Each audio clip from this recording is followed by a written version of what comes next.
Na hii ni watu wengi wanajaribu kuikwepesha. Mafundisho sahihi ni kwamba Bwana Mtume Muhammad sallallahu alayhi wa alihi wasallama, baba yake, mama yake, babu zake walikufa ili hali wakiwa katika dini ya tauhidi, wanamwamini Mungu ni mmoja, lakini vile vile wakifata mila za Nabii Ibrahim al-Khalil alayhi salam, mila ambazo zilikuwa ni mila salama kabisa, ni mila za Uislamu. Kwa hiyo huwezi kusema baba yake Bwana Mtume alikufa kafiri. Na hoja hizi zililetwa na Mayahudi, hoja hizi zililetwa na Banu Umayya, watu wabaya, maadui wa Bwana Mtume Muhammad sallallahu alayhi wa sallam, ndo alikuja nazo kusema muoneni huyo baba yake mwenyewe kafa nini? Kafa kafiri. Mama yake mwenyewe kafa kafiri. Lakini usahihi ni kwamba baba yake Bwana Mtume Muhammad amekufa katika millati Ibrahim. Na ndio maana mzee Abdul Muttalib alikwenda akamuozesha mwanawe kwa mama Amina. Kwa hiyo kama tutashakia kwamba Bwana Mtume Muhammad alikufa akiwa, baba yake alikufa akiwa kafiri, pia tushakie ile ndoa iliyofungishwa na kafiri.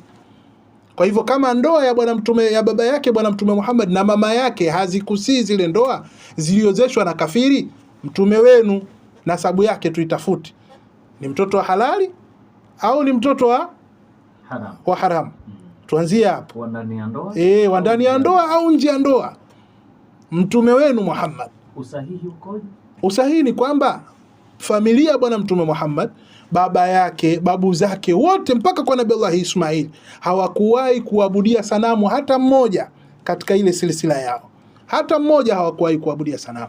Na walikuwa hawali vibudu, wakichinja, na vile vile walikuwa wakiswali kufata mitindo aliyokuwa akifanya Nabii Allah Ibrahim alayhi salam. Kwa hivyo walikuwa ni Waislamu sahihi na ndoa zilifungishwa sahihi. Ndio maana ndoa ya Bwana Mtume Muhammad ilifungishwa na mzee Abu Talib, ambaye ndani ya mwezi huu wa Rajabu Abu Talib ndo inafika tarehe yake aliyofariki.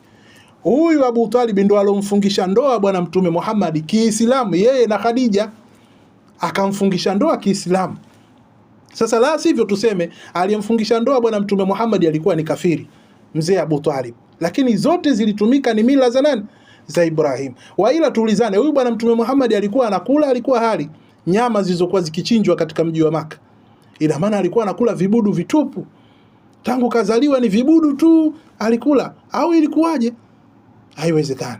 Kwa hivyo Mtume Muhammad, mama yake pamoja na baba zake wote hawa walikuwa ni Waislamu na wako peponi, na hakuna hiyo kusema eti hawa wako. Hiyo ni kauli, ukisikia mtu anasema hivyo, hao ni maadui wa Bwana Mtume Muhammad.